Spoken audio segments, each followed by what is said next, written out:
Dicen que una selección es el reflejo de la política del propio país. ¿Crees que el desempeño en la cancha está relacionado con eso? Tal vez me digas que no, pero después de ver este video, tal vez cambies de opinión. Existe algo casi místico en la forma en que el país lidia con sus mayores crisis. Para Argentina, el fútbol nunca ha sido solo un juego. Fue el espejo de su alma, el termómetro de su dignidad y muchas veces la única válvula de escape para una realidad que insistía en asfixiar a su pueblo. La selección argentina de hoy es muy diferente a la que teníamos con Maradona, una selección de extrema izquierda que reflejaba a un pueblo de extrema izquierda. Hoy, actualmente, el equipo cuenta otra historia. Al pensar en la rivalidad histórica con Inglaterra en la semifinal, claramente se entiende que no era solo fútbol. Era geopolítica vestida con botines, era el dolor de una guerra reciente, el peso del orgullo herido. Cuando la selección argentina entraba al campo contra los ingleses, no llevaba solo un balón. Cargaba la frustración de millones de personas que sentían que el mundo les debía algo. La verdadera belleza de esta historia no está en las victorias fáciles. Está en la garra de la remontada. En ese momento exacto en que el equipo va perdiendo, el cansancio físico pega, la afición rival canta más fuerte y todo parece estar diseñado para el fracaso. Es en ese momento cuando el verdadero campeón saca fuerzas de la propia tierra. Él pone esa fuerza en la planta del pie, en la disputa, corre el doble, sangra si es necesario. No hay espacio para la autocompasión cuando el reloj está corriendo en tu contra y quieres ser campeón. Ese era el espíritu de la selección argentina, algo típico de Brasil. Hoy, con 42 años, recuerdo muy bien cuando Brasil empezaba el partido perdiendo 1-0. Yo sabía que un gol de diferencia no iba a poder detener la garra que nuestros jugadores siempre tuvieron. Hoy, lamentablemente, todo cambió. Esa garra y determinación que nuestros jugadores siempre tuvieron ya no se ve más.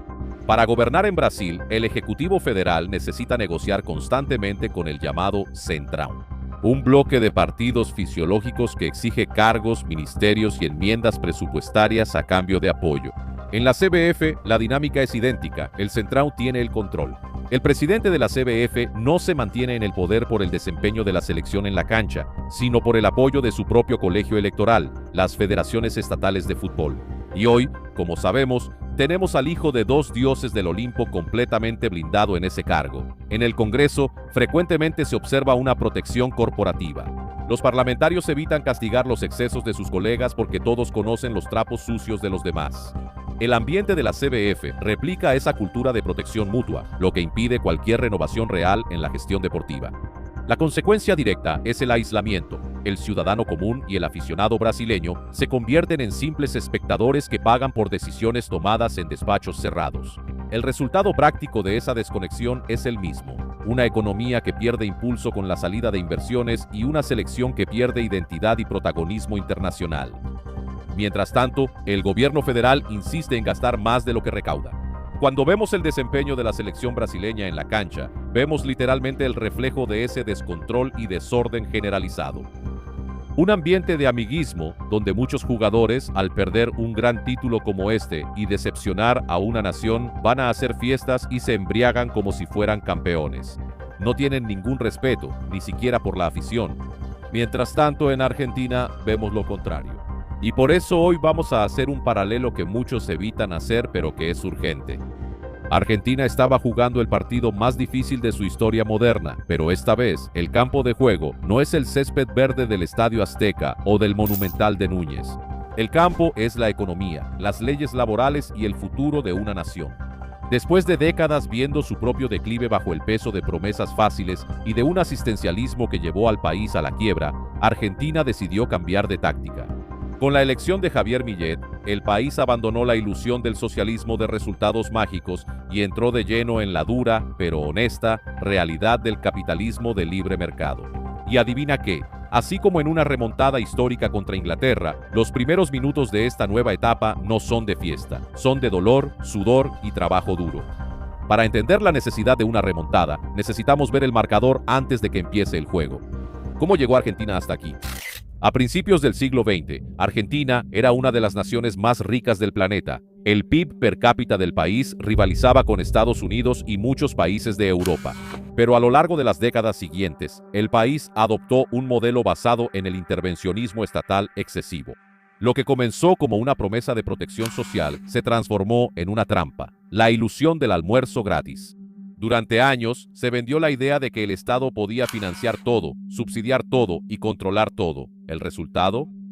Déficits fiscales crónicos, hiperinflación recurrente y la destrucción sistemática de la iniciativa privada.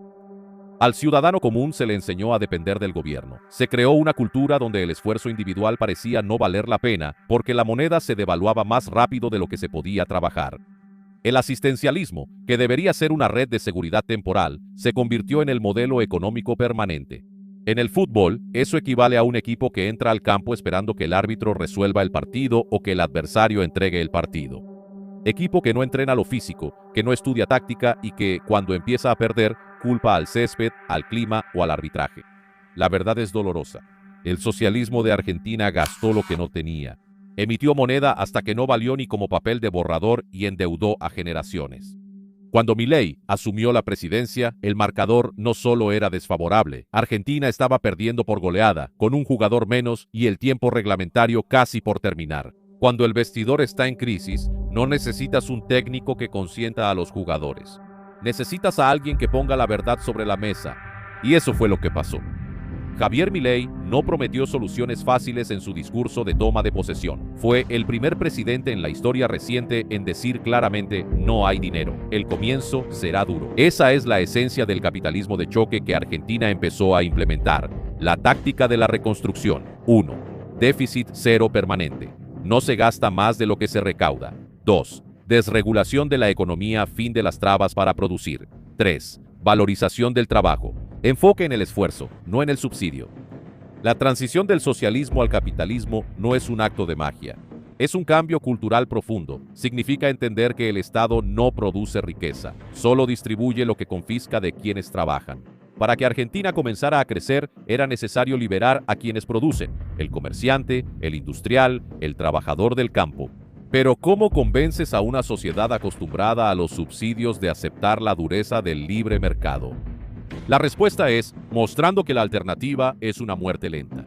Los jugadores de la selección argentina no le dieron la vuelta al partido contra Inglaterra solo con gritos.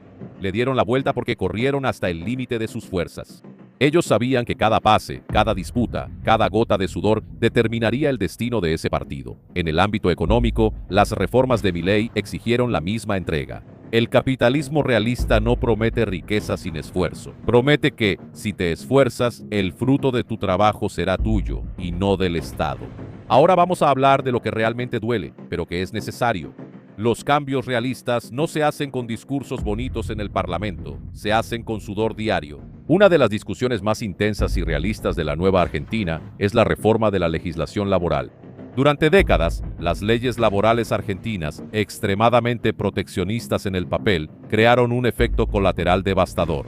Nadie quería contratar. El riesgo de una demanda laboral o el costo de mantener a un empleado formalizado era tan alto que la mitad de la población fue empujada a la informalidad, sin derecho a nada. La vida exige realismo y el realismo capitalista implica flexibilización. Y sí, el entendimiento de que para producir más es necesario trabajar más y de manera más eficiente. Podemos dividir esto en 3 puntos. Punto 1. Aumento de la productividad. En economías en reconstrucción, la discusión sobre la jornada laboral deja de ser un debate idílico del primer mundo y pasa a ser una necesidad de supervivencia. Si vas perdiendo, necesitas jugar la prórroga con el mismo vigor que el primer tiempo. Punto 2. Flexibilización de jornadas. Permitir que las empresas y los empleados negocien directamente los horarios y las horas extra sin la interferencia sofocante de sindicatos politizados. Tercer punto. Fin de la industria de los juicios. Reducir las multas rescisorias astronómicas para dar seguridad jurídica a quien quiera abrir una vacante de empleo. No existe dignidad en un derecho laboral que impide al trabajador conseguir un empleo formal. Muchos críticos gritan que esto es quitar derechos. Pero la pregunta realista es: ¿de qué sirve un derecho en el papel si el trabajador está desempleado o vendiendo chucherías en la calle de manera informal? Las garras de los jugadores argentinos contra Inglaterra se reflejaron en la disposición de correr los 90 minutos y, si era necesario, 30 más en la prórroga. Ellos no pidieron que se redujera el tiempo del partido, corrieron más. La legislación realista de Milei propone exactamente eso: menos ataduras, más libertad para trabajar y la aceptación de que el camino hacia la prosperidad exige un esfuerzo redoblado. Una remontada histórica no se consolida con el primer gol de la reacción. Se consolida cuando el equipo mantiene la cabeza fría, defiende el resultado con uñas y dientes y sigue atacando hasta el silbatazo final. Argentina está viviendo un momento de transición. La inflación, que parecía incontrolable, empezaba a dar las primeras señales de desaceleración ante el ajuste fiscal. El país vuelve a registrar superávit, pero el ciudadano en la calle todavía siente el peso de las reformas. Es el momento del juego en que las piernas pesan, los pulmones arden y la tensión de retroceder es enorme. Pero, ¿retroceder hacia dónde? ¿Al modelo que generó 50% de pobreza? ¿Al modelo que destruyó la moneda? No hay vuelta atrás para eso. Desafortunadamente nuestros hermanos y hermanas aprendieron.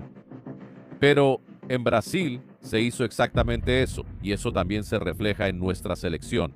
La gran lección que el fútbol y la política realista nos enseñan es que la gloria no viene sin sacrificio. Los jugadores que vencieron a Inglaterra con garra y técnica sabían que su nombre quedaría grabado en la historia no por haber tenido un camino fácil, sino por haber superado la adversidad más brutal. La nueva Argentina, que emerge del socialismo y abraza el capitalismo, no está en busca de un milagro económico fácil. Está descubriendo el valor del trabajo, de la responsabilidad individual y de la libertad. El camino es largo, la carga histórica es pesada y el sudor es real. Pero por primera vez en mucho tiempo, Argentina no solo está corriendo detrás del balón, está marcando el ritmo de su propio destino.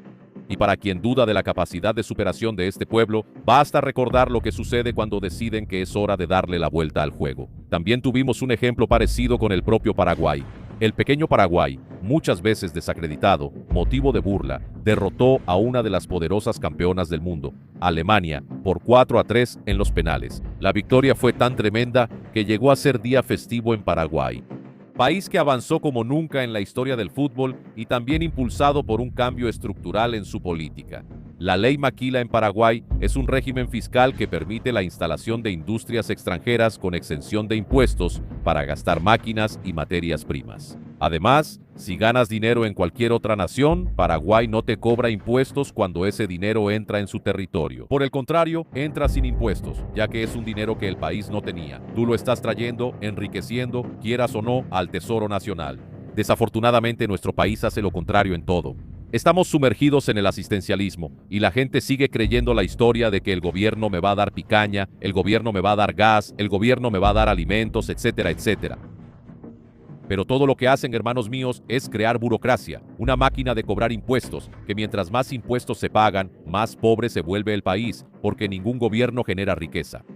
Con todo esto podemos entender que la selección brasileña hoy es solo el reflejo de la propia política que el país tiene internamente. Para el mundo, que decía que el fútbol europeo era superior al latinoamericano, Argentina, con cada gol, con cada regate, con cada disputa de balón, demuestra lo contrario.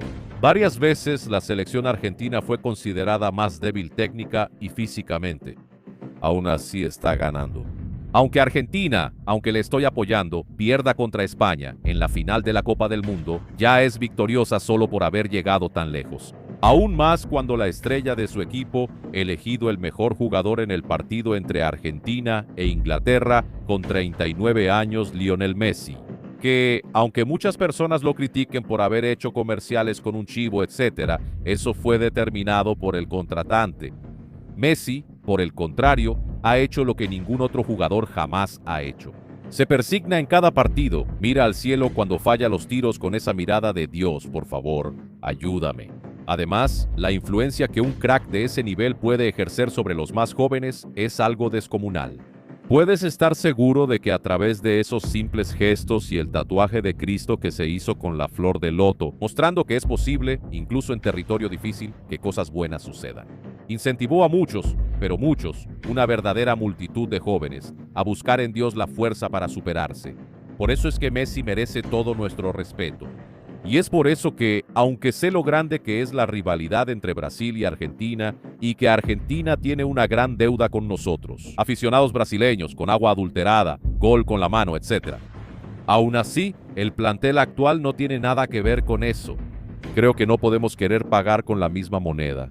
Recuerdo cuando nuestro Ronaldo fenómeno brillaba en las canchas. Todo el mundo lo elogiaba, especialmente después de una recuperación donde muchos decían que él jamás podría jugar de nuevo. Y jugó y fue campeón del mundo. En todo el mundo eran elogios. En los periódicos argentinos, las noticias que salían eran "el gordo arma la fiesta". Yo no voy a entrar en eso. Quien vive del pasado, amigo mío, es museo. Este elenco actual que está ahí le está enseñando al mundo que no existe eso de superioridad. El fútbol latinoamericano necesita ser respetado y Argentina representa a todo nuestro continente, te guste o no. Vamos con todo contra ellos, Messi. Vamos con todo contra ellos, hermanos. Este video termina aquí. Espero que te haya gustado y sobre todo que lo hayas entendido. Si eso pasó, por favor, compártelo. Muéstrale la verdad sobre los hechos a más personas ciegas y envenenadas por la red de poder de la televisión. Al hacer eso, al compartir videos como este, ayudas a que se produzcan otros, especialmente cuando también comentas.